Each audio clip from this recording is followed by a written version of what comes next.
The CEO who laughed at her driver, then he saved her 1B deal in 9 languages. The morning sun had barely kissed the glass towers of downtown Manhattan, but the streets were already alive with the hum of engines, the hiss of crosswalks, and the metallic scent of early traffic. In the lobby of Aureum Enterprises, the scent of fresh leather and polished oak mingled with the faint aroma of espresso, a space that screamed power, precision, and prestige.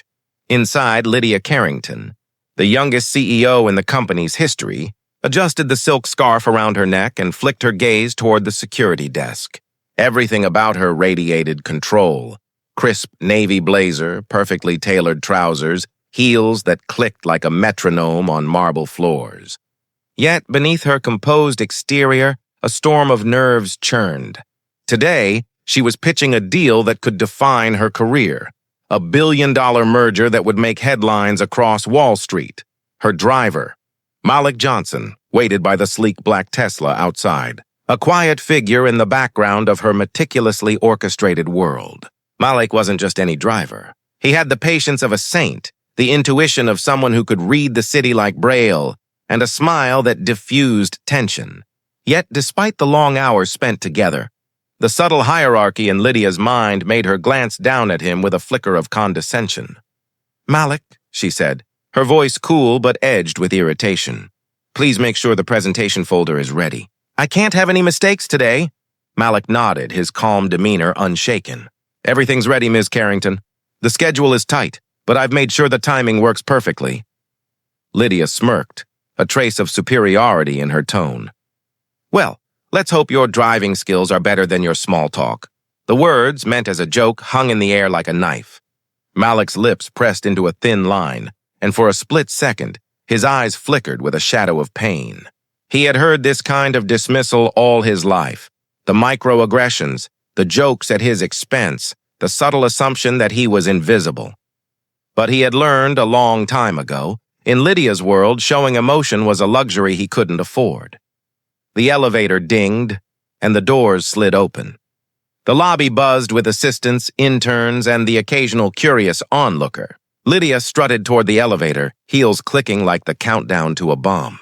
Malik followed silently, holding the folder with meticulous precision. "You know," Lydia said suddenly, leaning slightly closer as if sharing a secret, "sometimes I forget you even speak English. It's funny, isn't it?" Malik's heartbeat skipped. He forced a polite chuckle. "I speak English just fine, ma'am." "I'm here to help you." Her laugh echoed in the lobby, sharp, cold, dismissive. "Oh, don't take it personally. It's just amusing. You remind me of those quaint stories about people who travel far but don't quite fit in." She glanced at him with a smirk, savoring the imbalance of power.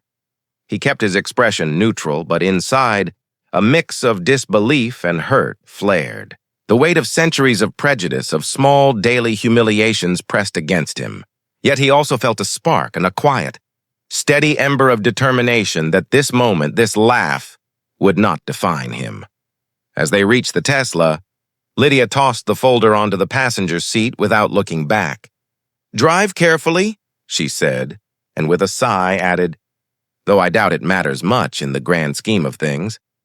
Malik slid into the driver's seat, hands on the wheel, breathing in the scent of new leather and the faint hint of her perfume that clung to the interior. He started the engine, and the car purred forward, gliding through the morning traffic like a shadow. They didn't speak for several blocks. The tension was palpable, like the silence before a storm. Then Lydia's phone buzzed, the final email from the board. "Final decision today. Don't mess this up." She scowled, her confidence wavering for the first time in weeks. She had spent months crafting every word, every graph, every PowerPoint slide. Failure wasn't an option. "Malik," she said finally, her voice softer now, almost pleading, "can you get me there faster? I mean, can you shave a few minutes off the drive?" Malik's hands tightened on the wheel, his mind racing. He knew the streets like the back of his hand, had memorized shortcuts, traffic patterns, even the rhythm of red lights. "I can get you there faster," he said calmly. "But I need you to trust me completely. No sudden instructions, just trust the route." She hesitated. For the first time, she sensed something in him, a quiet confidence that challenged her assumptions. "Fine," she said, folding her arms, trying to mask her curiosity with authority. Malik nodded and shifted gears, the Tesla responding with seamless precision. The streets blurred as he guided the car through narrow alleys, under low bridges, weaving past honking taxis and oblivious pedestrians. Lydia gripped the leather seat, a mixture of exhilaration and anxiety twisting in her stomach. Then, at the apex of the chaos, Malik spoke softly, almost to himself. "If you think a billion-dollar deal can be saved with arrogance, you're mistaken." Lydia blinked, taken aback. "Excuse me?" He didn't look at her. His focus was absolute. "I said, sometimes the people you underestimate are the ones who will save you." A flash of recognition hit her, an unfamiliar chill crawling up her spine. Something in his tone, his command of the streets, the ease with which he navigated impossibilities, hinted at layers she hadn't even imagined. And in that instant, a luxury car, a busy city, and a laughing CEO became the stage for a reckoning neither of them fully understood. Suddenly, her phone rang again, but a reminder from the boardroom. "Presentation in 15 minutes. Delay is not an option." Her pulse raced. She turned toward Malik. "We have to make it. Can you get me there?" He gave her a calm, unreadable smile. "I don't just drive, Ms. Carrington. I solve problems. You'll see."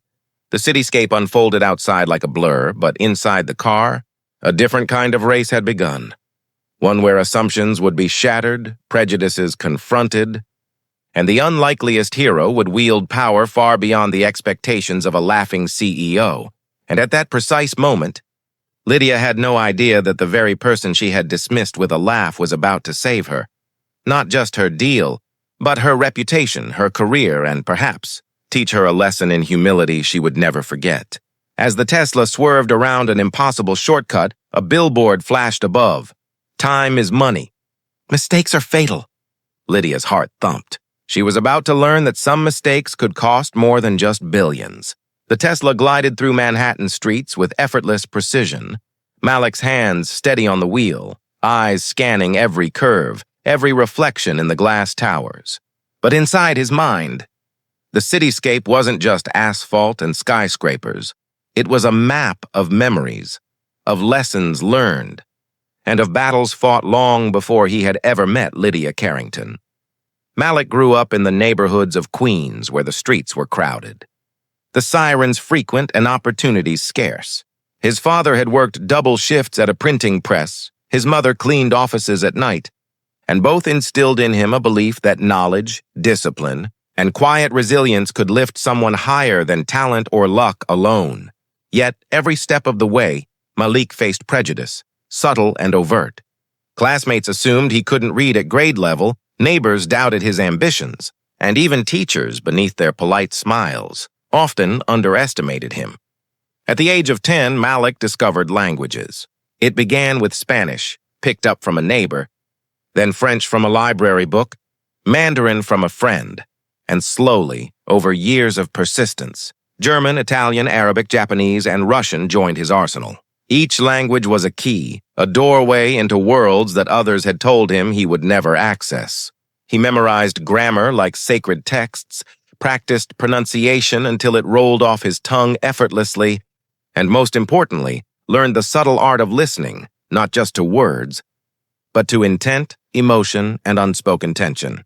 He carried that same skill into adulthood. His resume listed driving jobs for luxury clients, corporate executives, and even diplomats. But what wasn't on the resume, what no one ever saw, was his ability to negotiate, to calm crises, to read rooms and anticipate problems before they erupted. Every honking taxi, every aggressive pedestrian, every traffic jam was a puzzle, and he had become a master solver. And yet, despite his talents, he remained a background figure. In every high-rise lobby, in every chauffeured car, he was invisible, the perfect help, courteous, efficient, silent. Until Lydia.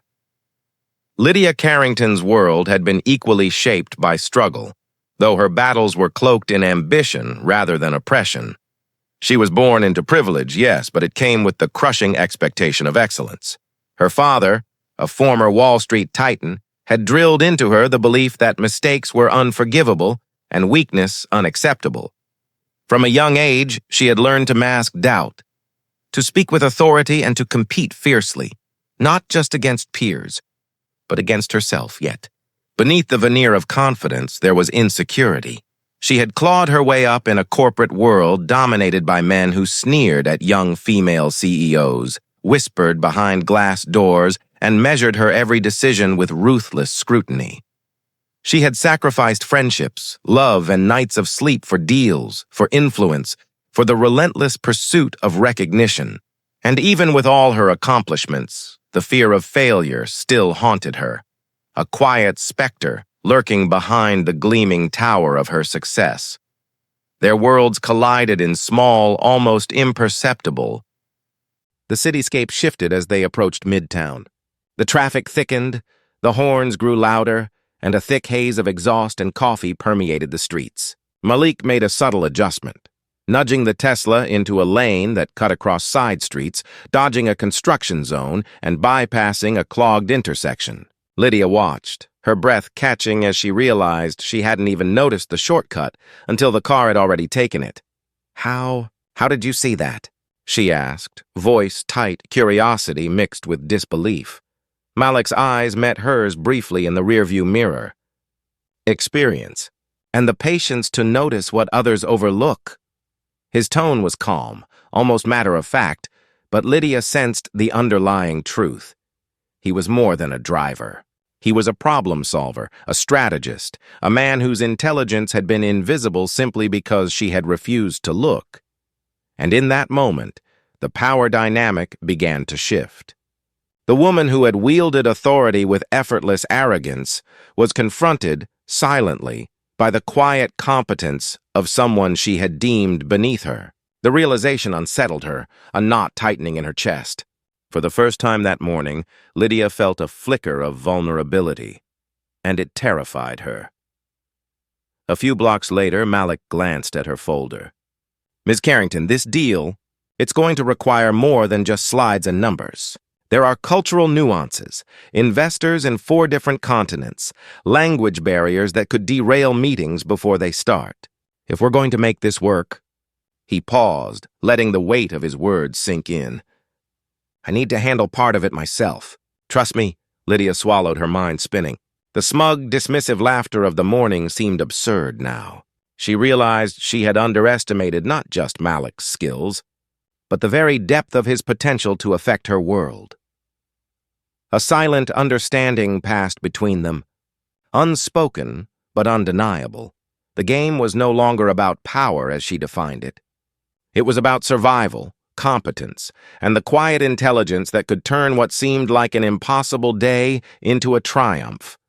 And somewhere deep inside, both of them sensed it. The morning insult, the laughter, the arrogance. It was only the opening act. The real story, the story that would challenge every assumption, every prejudice, every carefully constructed hierarchy, had only just begun. The Tesla slipped into a narrow side street. Hugging the curve like a living thing, the city's chaos muted to a background hum. Lydia's pulse pounded in her ears. Her hands gripped the folder tightly, but she found herself staring at Malik. For the first time, not as a driver, but as a force she had underestimated. Every decision he made was precise, calculated, almost instinctive, yet carried the subtle touch of experience honed over years of silent observation. "You know," she said, her voice tentative, I didn't expect this. That shortcut? The way you handled those intersections?" Her words trailed off, unsure how to voice what she was beginning to realize. Malik's eyes remained fixed on the road. "Experience," he said, simple, almost humble. "And preparation. You'd be surprised how much you can anticipate if you've learned to read patterns instead of just traffic lights." She exhaled, a mix of awe and guilt twisting inside her. This was the moment where she could either cling to her pride or open herself to the possibility that she had been wrong. About him. About herself. About the world she thought she controlled. The car approached the first investor meeting, a sleek glass building in Lower Manhattan. Malik glanced at the schedule, noting the time. We have 15 minutes to spare, he said. I can call ahead to prep the local team. There's a small risk if we don't handle the translations correctly. Lydia froze. Translations? He smiled faintly. 9 languages. I can speak directly to the investors in their native tongues. We'll avoid misunderstandings before they happen. Her heart skipped a beat. She hadn't laughed at him yet today, but the memory of that morning's condescension flashed like a warning sign. Her arrogance, her assumptions, her blind eye to his abilities, all of it had left her exposed. And now, in the quiet efficiency of his hands on the wheel, Malik held the key to saving what she had spent months building. By the time they arrived, Lydia felt a strange mixture of fear and respect.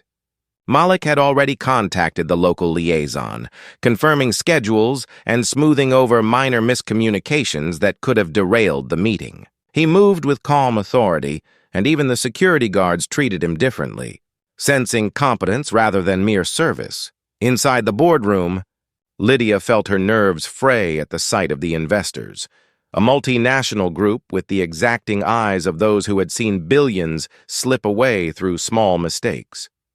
Slides were ready, graphs were pristine, but she could sense the subtle skepticism in the air. This was the moment when a billion-dollar deal could crumble under doubt, misunderstanding, or arrogance.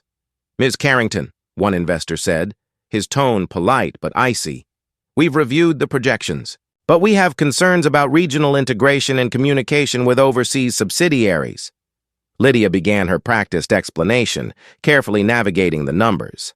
But the moment she mispronounced a foreign company's name, the investor frowned. The tension grew.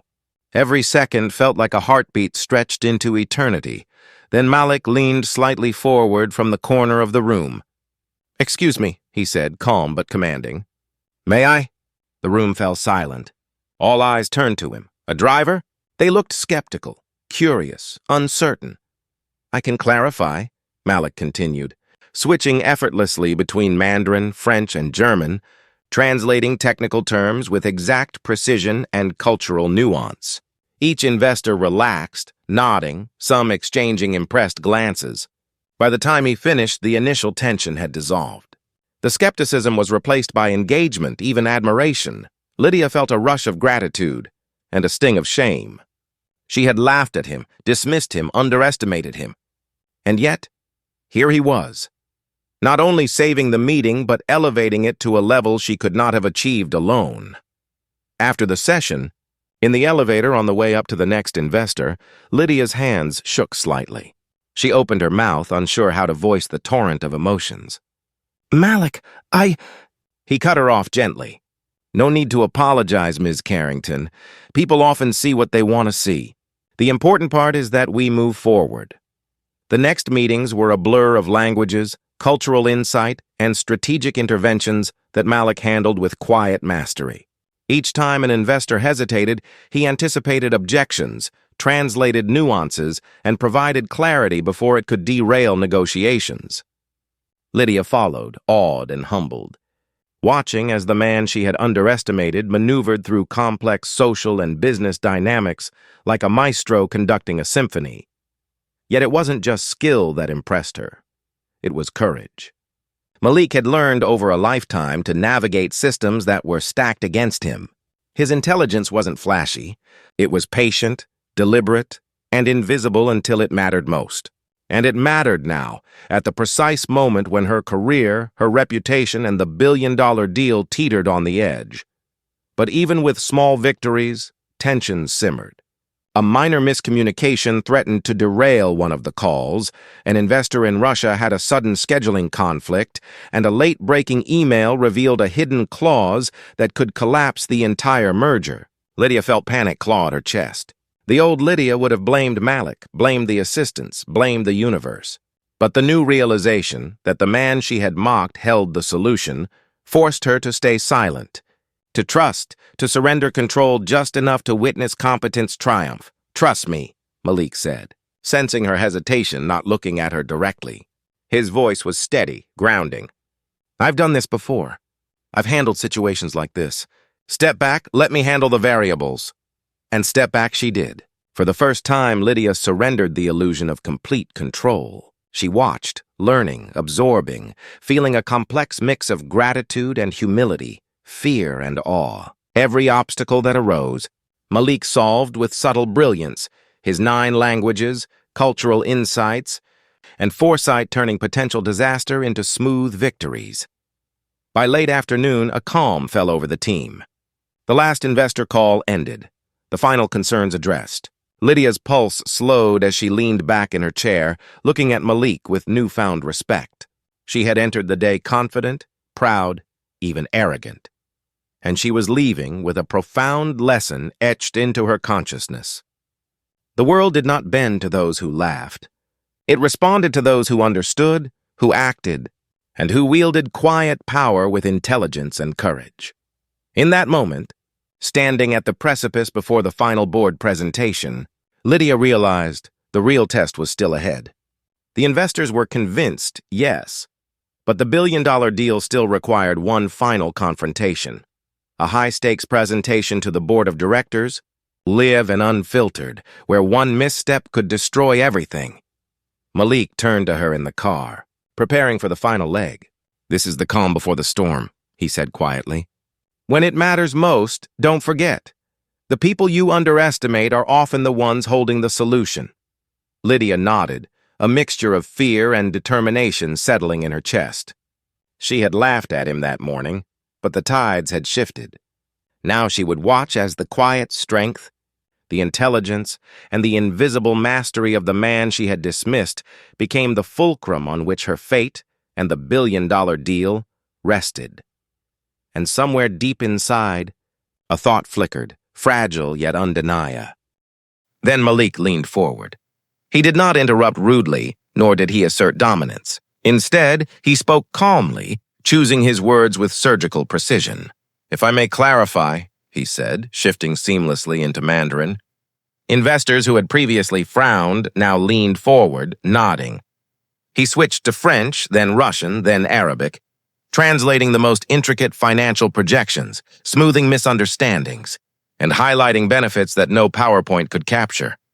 Gasps filled the room as Malik continued, effortlessly switching between 9 languages, each phrase perfectly tailored to the cultural and corporate expectations of the listener. It was mesmerizing.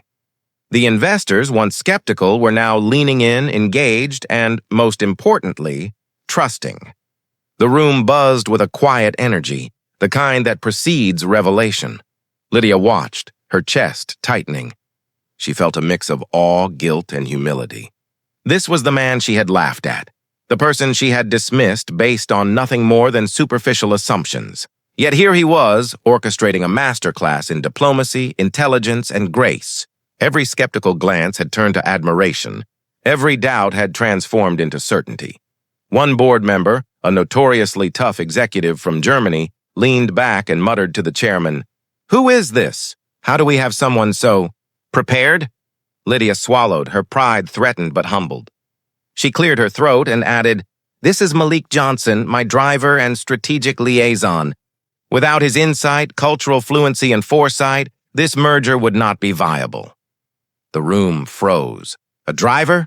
An invisible presence suddenly revealed as the linchpin of the deal? Shock flashed across the faces of board members and investors alike. Some tried to mask surprise with polite nods, but others' eyes widened. Disbelief mingled with respect. Malik met Lydia's gaze for the first time during the presentation. There was no arrogance, no triumph, only quiet acknowledgement of what had just transpired. "It's not about titles," he said softly in English.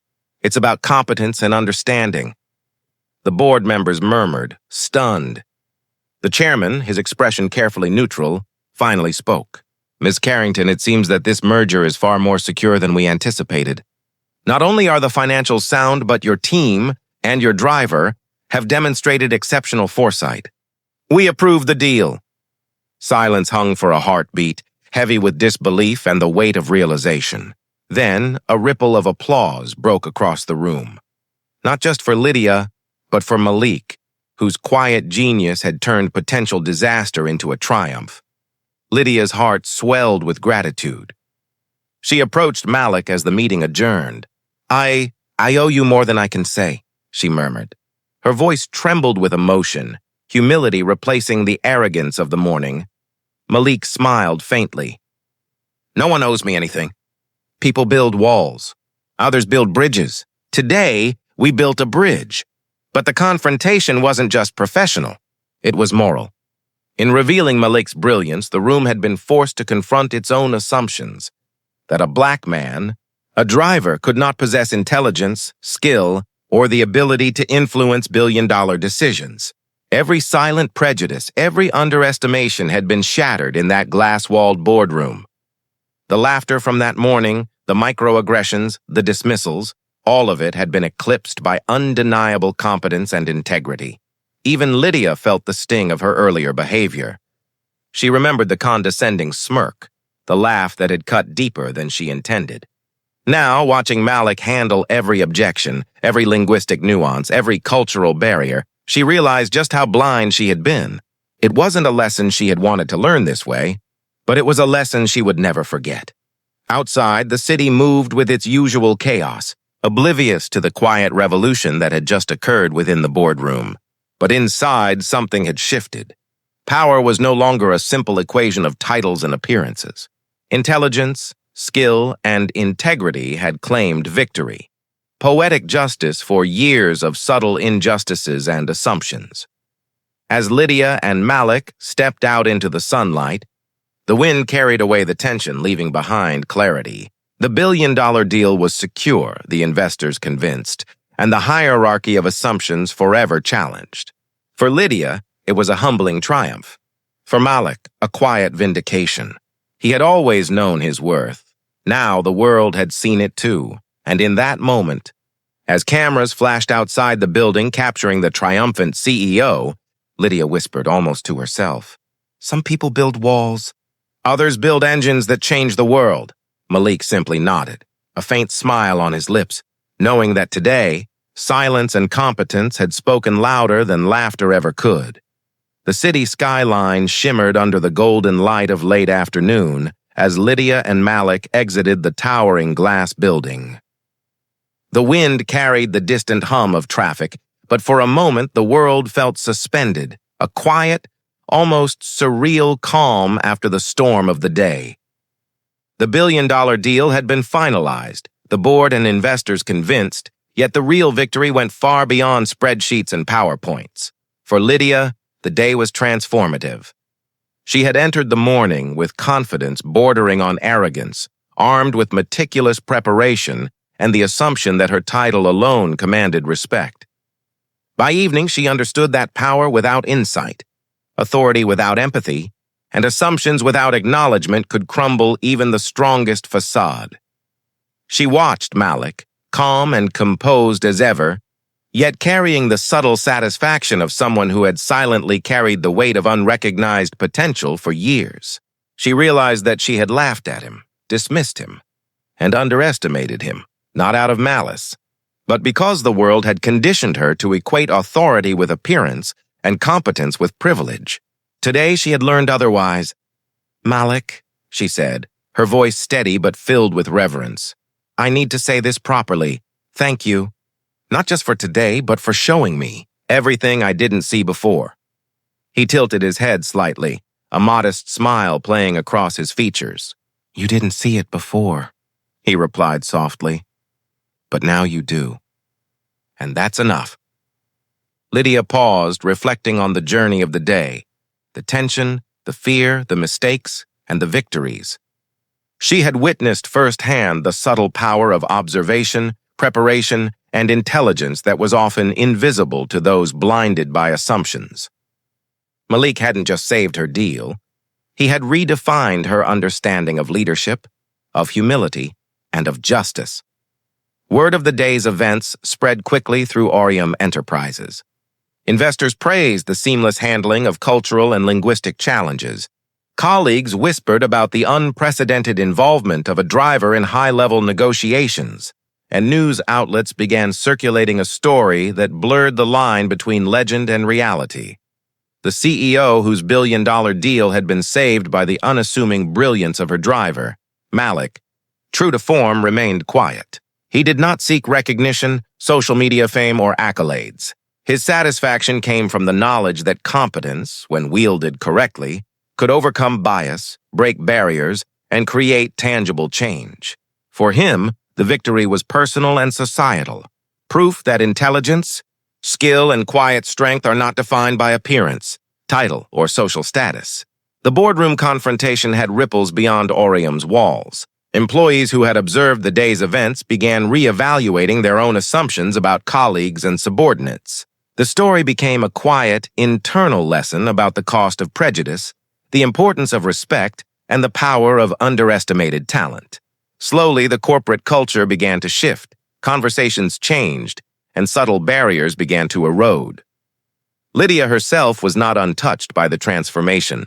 She implemented new protocols for evaluating talent, ensuring that skills and potential were recognized irrespective of role, background, or appearance. She began mentoring employees who might have been overlooked before, opening doors she hadn't even realized existed. The experience became a turning point in her leadership, a lesson in humility, justice, and the quiet power of human intelligence.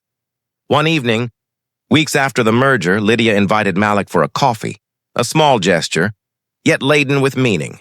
The two sat at a quiet corner table, watching the city pulse with life. She broke the silence, her tone reflective. "Do you ever think about how things might have gone differently? How many people never see what's right in front of them?" Malik smiled, taking a slow sip. "Every day. But that's why we do what we do. To prove that preparation, patience, and integrity matter more than assumptions. And sometimes, the right moment finds you, no matter how invisible you've been." They shared a quiet laugh, the kind that comes after a storm, a release of tension and recognition. It was a moment of balance restored.